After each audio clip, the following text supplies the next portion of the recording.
Hola, ¿qué tal? Sean todos bienvenidos a este espacio Teniendo el Derecho, en el cual hacemos contenido de calidad con el propósito de agregar valor. Y el día de hoy no es de excepción. Mundo pendiente que hay un bombazo terrible que el día de hoy. Y hablando de que el día de hoy no es la excepción, tengo el tema de compliance. Se trata nada más y nada menos que de Mauricio Cantú. Hermano, ¿qué tal? Un placer tenerte. Lo mejor que tú dijiste ahí fue que soy chef. Lo que viene gloria en el día de hoy. Hay un viento poderoso, líder. Te amo, Fadel. Tírale un beso al padre, ministro, porque Ya, ¿verdad? Bueno, por eso repetí que... De todo lo que tú mencionaste, absolutamente de todo, lo mejor que tú dijiste ahí es que soy chef. Bueno, pero mira, si es así, excelente entonces, porque mira, tú sabes que la comida siempre, nunca falta. Yo siempre he dicho que los mejores momentos de la vida siempre van con comida. Claro que sí. Y a propósito de que esto es virtual, caramba, quizá hubiéramos coordinado un cafecito o algo, comer aquí, ¿verdad? Para otra ocasión. Claro que sí, pero de verdad te agradezco mucho por la invitación, Roberto. Yo sé que tú eres un apasionado del derecho y de la prevención del lavado de activos, de la gestión de riesgo y del compliance en general. Te agradezco muchísimo la invitación porque yo entiendo que todos los especialistas que están trabajando esta materia y que también quieren informar y comunicar, esa gente hay que sacar la parte, tú sabes, porque en medio de tanta que se está viviendo hoy, no solamente en nuestro país con relación al contenido, sino también en el mundo completo, cuando hay personas que tienen un contenido técnico, un contenido que pueden edificar a la gente, esa gente hay que honrarla y esa gente hay que tratarla bien. Así que yo de verdad te felicito por tu espacio. Muchas gracias, muchas gracias. Estamos aquí a tu orden y es la idea, agregar valor, agregar contenido, de manera que las personas lo puedan entender y ver, claro, los que son especialistas en nuestra área, así también como los que no lo son, porque esto es aquí para que todos podamos comer un ching. Tú sabes de eso, porque tú eres chef, que cuando una gente cocina, tiene que ser al gusto del otro, no al gusto de uno. Entonces, claro, es así. Hermano, tenemos un tema el día de hoy bastante interesante y es a raíz de una nueva etapa que estamos agotando, de un tema que es origen y esencia del compliance. Y qué honor tenerte a ti, que tú estás en el día a día de la vanguardia de estos temas de compliance, especializado sobre todo en el área de prevención de lavado de activos y financiamiento del terrorismo también.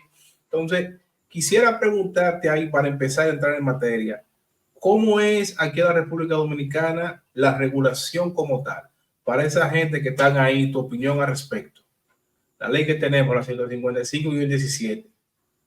Bien, excelente pregunta. Lo primero es que para hablar de regulación en la materia, tenemos que subdividir, porque la ley lo que hace es dividir la economía del país. Por ejemplo, hay una parte que está el sector no financiero, pero un solo regulador no es el que está ahí en esa zona. Entonces, en la parte del sector financiero tampoco está un solo regulador. Por eso menciono que hay que subdividirla. En el caso del sector financiero, por ejemplo, todos aquellos que están regulados, o sea, que tienen un regulador natural, dígase la banca, asociaciones de ahorro y crédito, dígase puestos de bolsa, dígase aseguradoras, corredores de seguros, todos tienen su regulador natural, ¿cierto? Que lo fiscalizaba en la naturaleza de las operaciones que realizaban. Entonces, asimismo, ellos son regulados por ese, valga la redundancia, regulador natural, pero en materia de prevención de lavado de activos. Ya en la parte del sector no financiero, del sector real, ahí hay un gran reto, y yo lo puedo decir principalmente por la Dirección General de Impuestos Internos, ya que ellos son los que están regulando, oye eso, están regulando los que no tienen un regulador natural. Por ejemplo, claro, porque la parte, por ejemplo, de casino y demás, pero no tienen un regulador natural. Entonces, estamos hablando de dealer, estamos hablando de contadores, estamos hablando de abogados, estamos hablando de joyería, o sea, estamos hablando de un montón de actividades y profesiones que son vulnerables ante la ley, pero no tienen. Entonces, ahí está la Dirección General de Impuestos Internos. Entonces, por eso que dije al principio que hay que subdividirlo, pero yo entiendo que a nosotros estamos creciendo. Yo lo veo así. Estamos creciendo, pero yo creo que en términos de la realidad que vive el sujeto obligado, yo creo que nos falta todavía. Y en ese tenor, mencionando la ley 155 y 17, así como también estos sujetos obligados que tú bien señalaste, financiero y no financiero, hay un tema bien particular que cuando vemos en la ley, la 155 y 17 establece elementos puntuales que tiene que tener un programa de cumplimiento o la manera en que los sujetos obligados, ¿verdad?, aplican el cumplimiento, y eso es de cara a la prevención del lavado de activos y financiamiento del terrorismo. Entonces, ahí abro un paréntesis porque sabemos que la ley, pues, tiene sus cosas, digamos así, como abogado, lo que le llamamos en derecho la vaguedad, la ambigüedad, es decir, todas esas partes donde, ok, la ley dice esto, pero al momento de que uno pone la teoría y la práctica en balance, hay cosas que sí y que no. Hay vacíos. Exactamente. Entonces, aquí la pregunta, ¿cuáles son aquellos elementos esenciales que debe tener un programa de cumplimiento para la prevención del lavado de activos y financiamiento del terrorismo? Vamos a ver qué lo dice Cancún. Ahí. Mira, si hacemos un cuadro comparativo entre lo que es el programa de cumplimiento que tú acabas de mencionar y las zonas grises que puede tener ese programa de cumplimiento con relación a la operación de un sujeto obligado específico, eso ya es totalmente distinto. O sea, estamos hablando de que posiblemente un programa de cumplimiento es aplicable cosas que establece la misma ley. Óyeme, la misma ley establece cosas que tú tienes que tener en ese programa de cumplimiento, en ese ecosistema, en esa comunidad llamada programa de cumplimiento, que no necesariamente es aplicable para otro sector, aunque la misma ley lo establezca. Por ejemplo, si tú tienes un manual de cumplimiento que es parte del mismo programa de cumplimiento y dentro de ese manual tú tienes, por ejemplo, políticas y procedimientos para congelamiento preventivo, tú estás cumpliendo con el manual de cumplimiento. Ahora, no necesariamente esas políticas y esos procedimientos para congelamiento preventivo es aplicable para ti. Porque si tú eres un banco, es aplicable. Pero posiblemente si tú eres un dealer, no es aplicable. Entonces tú como auditor, por ejemplo, estoy hablando del programa de cumplimiento, tú como auditor, tú no me puedes exigir a mí que yo tenga políticas y procedimientos de congelamiento preventivo cuando no es aplicable según mis operaciones, porque yo como dealer no tengo ningún activo del cliente. O sea, fácilmente yo te vendí el vehículo, tú te fuiste por ahí, yo jamás volví a verte, yo no tengo cómo monitorearte. Entonces, ¿qué te voy a congelar yo? Yo no tengo que congelarte. Lo mismo pasa, por ejemplo, con el sector asegurador. Una póliza de seguro es un intangible. O sea, la persona, o sea, la aseguradora como tal o el corredor de seguros no tiene un activo como tal. Entonces, es cierto, sí, tengo que tener mi manual de cumplimiento, pero hay cosas que el mismo decreto establece, por ejemplo, que es uno de los que es el reglamento de aplicación que establece congelamiento preventivo, pero aunque lo establezca, no necesariamente es aplicable para todos los sujetos obligados. Por eso que cuando nosotros leemos el artículo 34 de la ley 155-17, que habla sobre el programa de cumplimiento, que para mí, honestamente, Santana, te lo comento, es uno de los artículos más malinterpretados de la ley, porque lo primero que dice es que ese programa de cumplimiento tiene que ser basado en riesgo. Y además de ser basado en riesgo, tiene que estar adecuado a la realidad de ese sujeto obligado. Por lo que, aunque la ley lo establezca, cuando nosotros nos vamos a la realidad, a lo que está viviendo el sujeto obligado, no necesariamente todo lo que establece la ley es aplicable. Hay que hacer una evaluación de riesgo, hay que medir, identificar el apetito de riesgo para uno entonces saber qué parte de la ley yo puedo acoger y cuál no. Entonces, digamos así, los elementos esenciales, claro está, dependen del tipo de sujeto obligado que sea, y también va a caracterizarse de la manera en que se realizan las operaciones y complejidades también de las instituciones.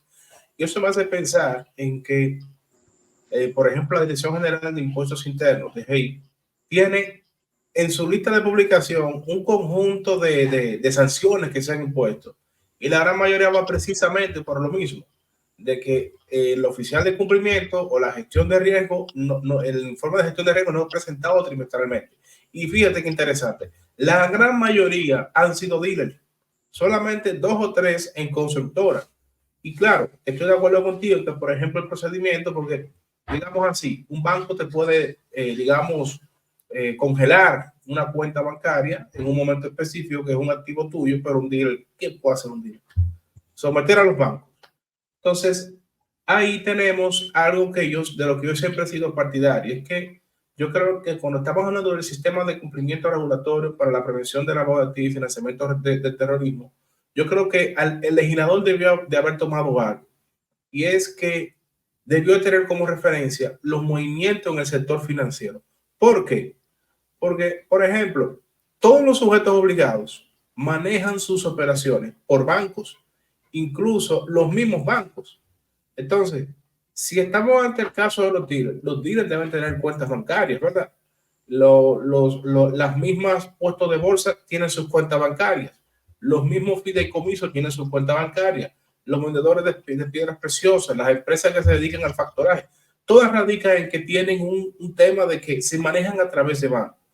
Y fíjate qué interesante de que cuando hablamos de los requisitos como tal, de vía diligencia y demás, eso es algo que a veces ni se pide en términos de, por ejemplo, de referencias bancarias, que debería de ser una de las cuales esté presente. ¿Por qué? Porque vamos a suponer el caso de fideicomiso, por ejemplo, que es una de las habilidades que he expresado cuando tengo la dicha de conversar en temas académicos. Los fideicomisos te piden carta de trabajo, movimiento de cuenta, te piden el formulario de vía diligencia. Pero, por ejemplo, en el formulario de vía diligencia, esa referencia bancaria es aérea, porque ellos con un número de cuenta ya tienen. Entonces, la información no debería de ser así, sino más bien que exista un mecanismo de comunicación y de confirmación. Claro, hay temas de secreto bancario y así por el estilo, pero por lo menos, digamos así, ok, mira, yo soy un fideicomiso, un dealer. Si tú vas a traer un certificado de movimiento de cuenta, tráeme un certificado por el banco, por ejemplo. Eso puede ser una medida para contrarrestar ciertas cosas. ¿Por qué? Porque un movimiento de cuenta te lo pueden dar de cualquiera. O sea, uno entra a Internet Banking, lo descarga y ya. Pero, por ejemplo, si es certificado por el banco, eso tiene un respaldo distinto. Pero fíjate, por ejemplo, la debida diligencia cuando se trata de sujetos internacionales. Los bancos te llaman a los países, claro, ahí sí se hace. Entonces, ¿por qué no puede ser de alguna manera inverso en cuanto a los requerimientos de documentación y de información y también de temas de política? Y a raíz de eso, pues están los criterios ASG, que eso ya es otro tema que va de la mano con eso que menciono.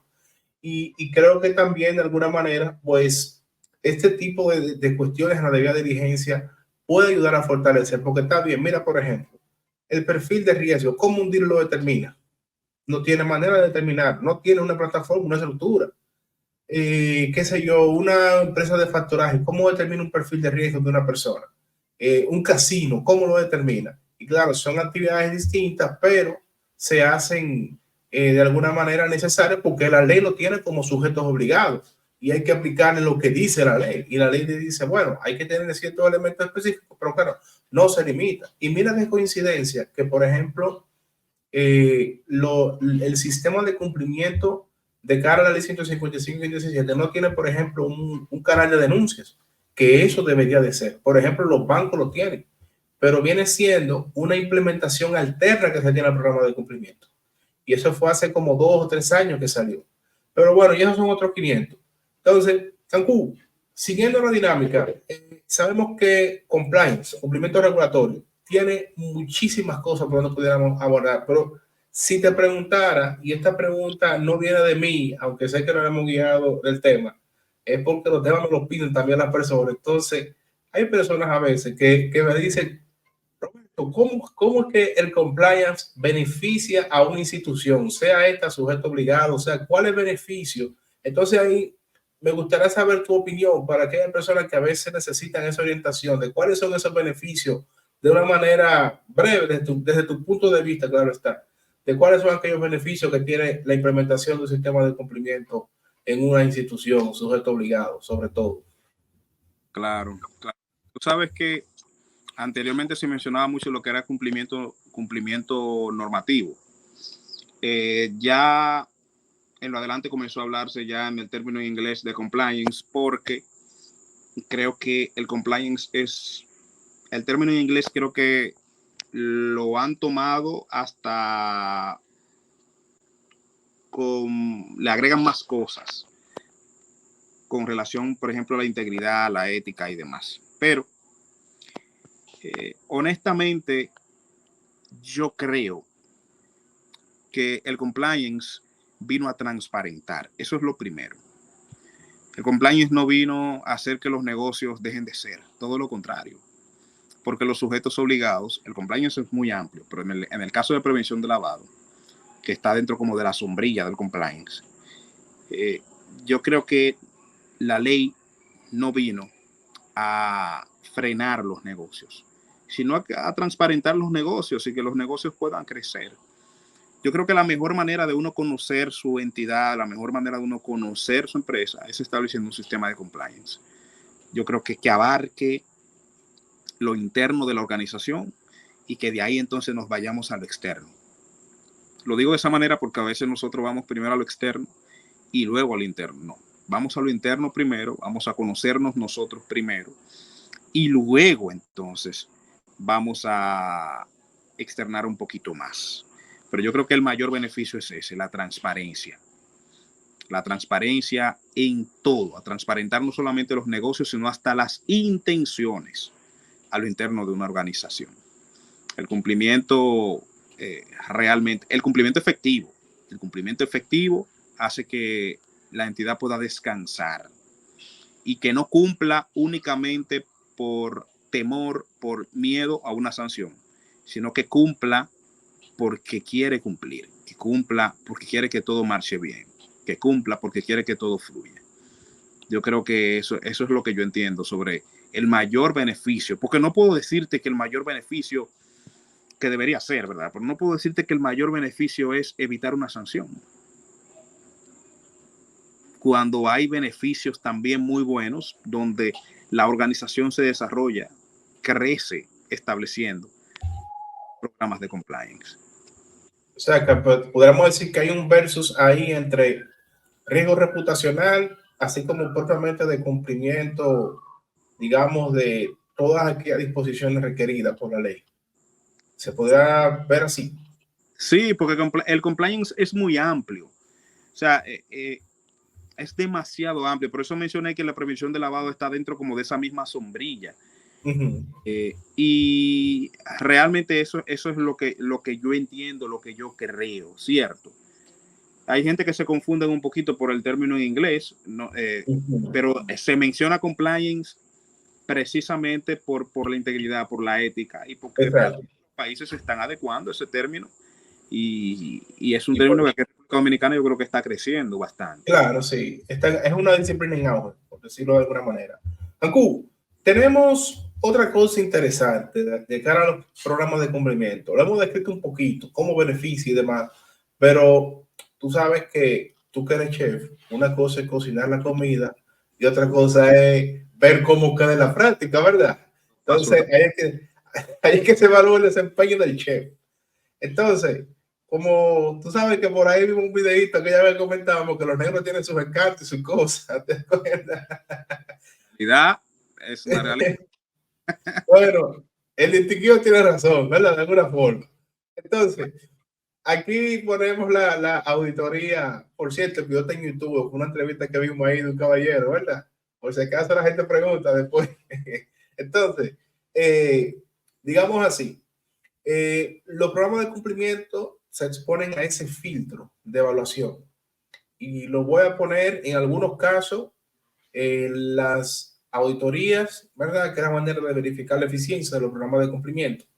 Tienen en algunos casos la auditoría interna que se realiza por alguien especializado de la auditoría, pero entonces el tema está en el área externa. Hay algunos sectores, como por ejemplo los líderes y los de seguro, que tienen la posibilidad de contratar un experto como tú, como yo, y le hace una auditoría, un informe, y con eso vale. Entonces, me gustaría saber tu valoración acerca del rol que ejerce las auditorías a los programas de cumplimiento. Tú que estás en el día a día y te involucras en diferentes sectores, me imagino que tú has hecho quizá alguna auditoría también de programas de cumplimiento, de aquellos sujetos obligados donde sí se puede de manera independiente, sin necesidad o sin el requisito de estar debidamente registrado, como ocurre, por ejemplo, en la superintendencia de bancos, que los bancos tienen que hacer la auditoría externa del programa de cumplimiento con una de las auditoras externas debidamente registradas ante la super de banco. Entonces, ahí dejo ese espacio para ti, tú que estás en el día a día de estos temas de cumplimiento de los diferentes tipos de sujetos obligados. Y puedo hacer algunas recomendaciones a los auditores. Oh, pero este espacio es abierto, mi hermano. Desde el punto de vista que además de que audito, asesoro también y trabajé en el campo en materia de prevención de lavado. O sea que siempre que está frío con cocina. Yo tengo experiencia de lo que puedo decir en esta materia. Siempre que está frío con que cocina, así que adelante. Pero te lo digo porque para que algunos colegas auditores no se molesten conmigo, porque honestamente hay algunos que están en Belén con los pastores. Bueno, entonces, estamos dependiendo que hay un viento. Oye, si tú eres un auditor externo y tú estás especializado para tú evaluar el programa de cumplimiento, tú no puedes auditar como si fuera una evaluación impositiva. Eso es lo primero. Tú no puedes auditar como si fuera una evaluación impositiva. Impuestos son impuestos, prevención de lavado es prevención de lavado. Esto es otra cosa. Yo creo que otra recomendación es que una cosa es el hallazgo negativo y otra cosa es la recomendación. Otra cosa son las buenas prácticas. Por ejemplo, y mira que te voy a venir con esto aquí. Yo como auditor, si yo tengo a un sujeto obligado físico único, que él es su propio ejecutivo, él es su propio mensajero, él es su propio gerente, él es su propio todo, él no tiene empleado, está solito en el mundo trabajando como un emprendedor, pero es un sujeto obligado, ¿cierto? Este sujeto obligado tiene que tener un código de ética y buena conducta tal y como lo establece el artículo 34. Pero el artículo 34 también establece lo que es un régimen sancionatorio. Lo establece la ley 155-17. Es parte del programa de cumplimiento. La pregunta es, yo como sujeto obligado físico, ¿aplica para mí un código de ética y buena conducta? Que no tengo estructura, no tengo empleado. Sí, aplica. Porque si yo le pregunto a alguien, señor, ¿usted tiene principios éticos? Yo estoy seguro que me va a decir que sí. Sí, yo tengo principios éticos, claro, yo soy serio. Ah, bueno, pues entonces vamos a establecer esos principios éticos en un documento, ¿cierto? Ahora, si nosotros vamos a lo que es un régimen sancionatorio, Santana, que estamos hablando de las consecuencias del incumplimiento del código de ética y demás, para esa persona física única, sin estructura, la pregunta es la siguiente: ¿cómo tú te puedes autodisciplinar? Sálvanos, Fabel. O sea, tú te vas a parar en la mañana, a las 10 de la mañana que te levantaste, y te vas a poner en el espejo y tú vas a decir, bueno, te levantaste a las 10 hoy, tienes 5,000 pesos menos. Tú mismo, oye, tú mismo te lo estás diciendo, o sea, tú te estás autodisciplinando, tú no tienes estructura. Entonces, ¿lo establece la ley 155-17, el régimen sancionatorio? Sí lo establece, pero para un sujeto obligado, persona física única, no es aplicable tenerlo. Entonces, cuando tú llegas, señor auditor, a tú evaluar a esa persona física única, sujeto obligado, que hay muchísimos en el sistema, tú no puedes solicitarle ese régimen sancionatorio simplemente porque no es aplicable para él. Pero tampoco, señor auditor, tú le puedes decir a ese sujeto obligado, persona física única, que tiene que tenerlo de todos modos para un futuro. Entonces yo lo que digo es, bueno, pues entonces si es para un futuro, entonces yo, si yo soy, por ejemplo, ¿qué te puedo decir? ¿Qué ejemplo pudiera decirte yo? Si yo soy, por ejemplo, una agencia inmobiliaria pequeña, o si yo soy un agente inmobiliario único, solo, déjame tener un programa de cumplimiento como si yo fuera una agencia inmobiliaria enorme para un futuro. Tremendo error. el programa de cumplimiento tiene que ser acorde a tu realidad. ¿Ves? Entonces, son recomendaciones que yo doy al auditor y que el sujeto obligado esté atento a los requerimientos que hace el auditor externo. Ahora, fuera de ahí, la auditoría externa es, además de obligatoria, es necesaria. Es necesaria. Es importante que se haga una evaluación al programa de cumplimiento para uno saber cuál es la efectividad de este programa de cumplimiento, porque implementación cualquiera puede tenerla. Ahora, la efectividad de lo implementado, eso es otra cosa. O sea, eso es otra cosa. O sea, el yo tener un manual de cumplimiento, fácilmente yo voy a Google y lo descargo, aunque no sea aplicable para mí, aunque yo descargue algo que no tenga sentido, como mucha gente lo hace. Pero la efectividad de ese manual de cumplimiento, la efectividad de ese código de ética, las políticas, los procedimientos que estén adecuados a mi realidad, ya eso es otro nivel. Entonces, no solamente es importante para el programa de cumplimiento para que pueda ser evaluado la implementación del mismo, sino también que se pueda entender y que sea efectivo.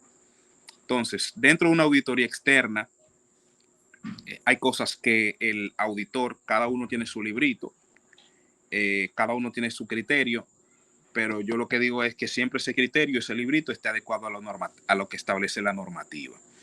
Entonces, ese proceso de auditoría tiene que ser paso por paso, punto por punto, si tiene, si no tiene y qué tan efectivo es. Listo. Yo creo que ese es el resumen. Traté de resumirlo. No, claro, es así.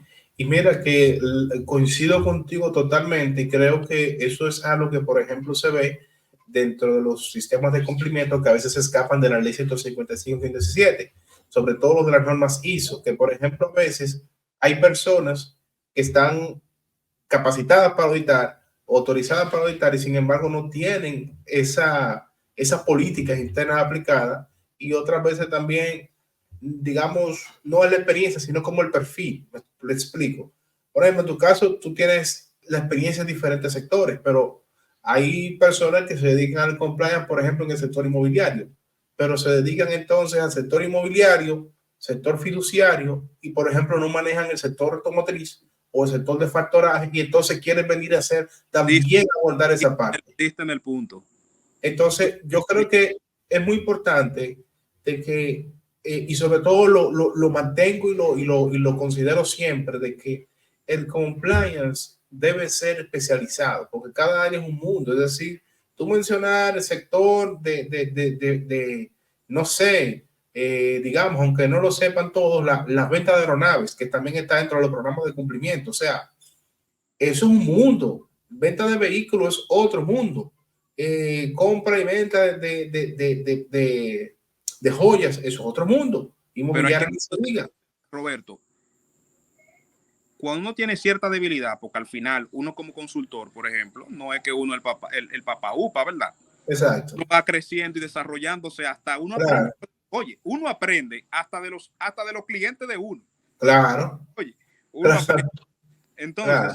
que se supone que ellos contratan a uno y a veces uno de cosas que ellos dicen y de cosas que ellos viven el día a día de su negocio. Lo aprende, claro. Uno aprende y uno va, ¿verdad? Entonces es importante antes, no solamente de auditar, hasta de tú asesorar, Claro. tienes que conocer el sector.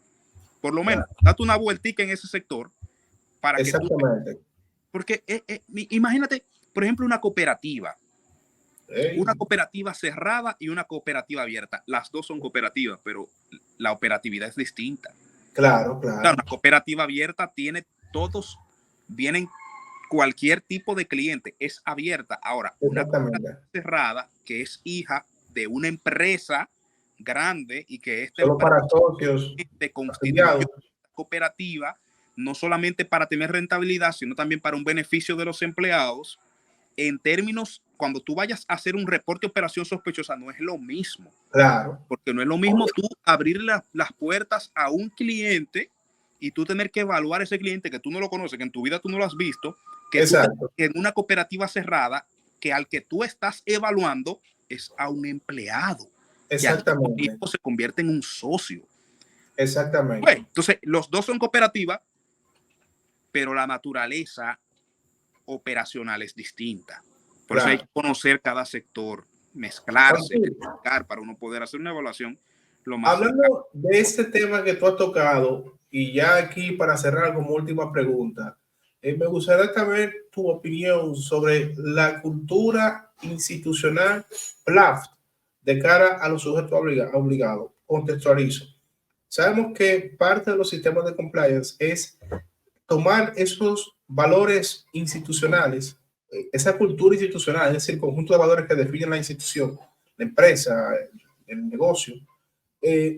Claro, cada uno en su área, pero y también dependiendo de los valores que asumen cada, y la misión y visión de cada institución, tu valoración al respecto como parte de los elementos que deben de colocarse en el ejercicio de un programa de compliance. Esta última pregunta ahí, para dejarte tranquilo, cocinar un poquito de la noche. Bueno, yo creo que además, por ejemplo, dentro del programa de cumplimiento, que podríamos puntualizarlo tal y como lo establece el artículo 34, manual de cumplimiento, código de ética, régimen sancionatorio, también establece altos estándares de contratación. Exacto. Oye, y entonces a veces en una entidad se piensa que los únicos responsables son el área de cumplimiento o en su defecto el oficial de cumplimiento que está solito ahí. Cuando te está hablando de altos estándares de contratación, tú sabes que el área de recursos humanos también juega un papel importante ahí. Claro. Ahí está el control interno, la línea de defensa. Claro, por ejemplo, en organizaciones grandes, Santana, vemos que hay departamentos de capacitación, pero parte del programa de cumplimiento que está dentro del mismo numeral de altos estándares de contratación habla sobre capacitación permanente a los empleados y funcionarios. Entonces, el área de capacitación juega un papel también importante ahí, de evaluar, de ver cuáles son. O sea, te lo estoy diciendo yo, te lo digo porque yo lo veo siempre. Como yo a veces le pregunto al oficial de cumplimiento, por ejemplo, cuando uno va a dar una capacitación para que sea lo más personalizada posible, uno pregunta cuáles son las debilidades de la unidad.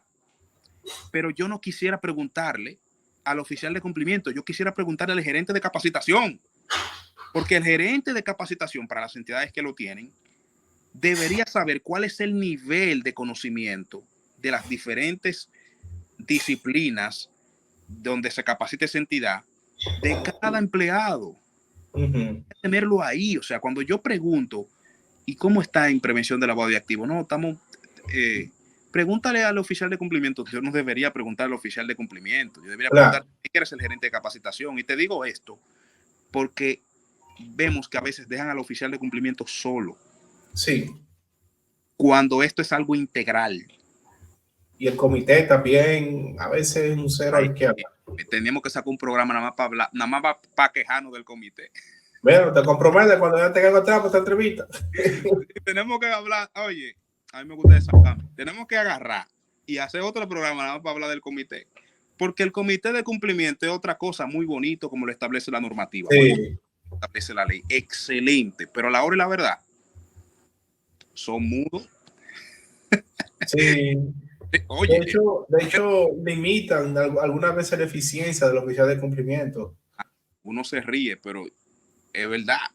Claro. El comité de cumplimiento se supone que tú tienes que tener un rol y una función dentro del comité de cumplimiento, y ese rol y esa función tiene que estar establecida en un acta o en el programa de cumplimiento. Claro, y a veces no lo tienen. Tú no puedes ser mudo, tú tienes que traerme algo, porque estamos hablando de edificar la entidad, ¿verdad? Claro, claro. Cancún. Sí, sí. Es todo un honor tenerte, hermano. De verdad, muchas gracias por tu tiempo, en tu apretada agenda, compartiendo incluso en familia ahora. De verdad que muy agradecido. En esta parte de Teniendo el Derecho es un espacio que está a tu orden, tiene las puertas abiertas, que tú te comprometiste para futuros programas. Entonces, nada, desearte ahí el espacio para que tus redes sociales y una despedida para concluir. Claro, no, agradecido a ti por la invitación, de verdad que sí. Pueden seguirme en Cancún Plaft, ese es el personal mío, está abierto, no está privado. Y el de la empresa, que somos una empresa multidisciplinaria. Yo trabajo la parte de cumplimiento, la parte legal en la empresa, pero la empresa tiene otras líneas de negocio también. Nos pueden seguir en Cancún Somón. Cancún Somón. Y nuestro programa, que Roberto va a pasar por allá muy pronto, que es Apetito en Instagram. Así que un abrazo grandísimo, hermano. Voy a poner el enlace ahí. En la descripción del cosa voy a poner el enlace. Claro, sí. Tú me lo compartes todo para yo ponerlo ahí, para que te sigan también. Claro. Estos videos llegan a mucha gente. Ahí te ponemos, hermano. Y también y de cocina. Tú no tienes nada de cocina porque tú dices que eres más cheque abogado, pues no tienes nada de seguirte con cocina todavía. Muy duro. Oye, yo soy cocinando. Pero para que la gente te sigan ahí, Cancún, tú cocinando. Yo no me la pero después. Ok. Por etapa. Vamos a ver si ponemos un negocio porque uno es lo que es emprendedor. Bueno, por lo menos estamos dando la etapa de compliance. Cumplimiento primero, pero después cumplimiento con la comida. Por ahora es con la ley. Claro que sí. Hermano, muy agradecido, de verdad que sí. También a decirle a todos, gracias a todos los que dicen presente en Entendiendo el Derecho. También aprovecho para darle gracias a la gente de México, Colombia, España, Ecuador, Uruguay y Cuba, que son donde más se ve Entendiendo el Derecho. Un saludo para todos, gracias por el apoyo. Y también a la gente de Estados Unidos, que hay un gran público que de ahí nos ve. Muchas gracias por la sintonía. Síganos compartiendo, denle like, suscríbanse también, sigan a Cancún en sus redes sociales y esperemos que pronto pueda tener esa parte de la comida, por lo menos que te podamos ver, hermano, cocinando ahí.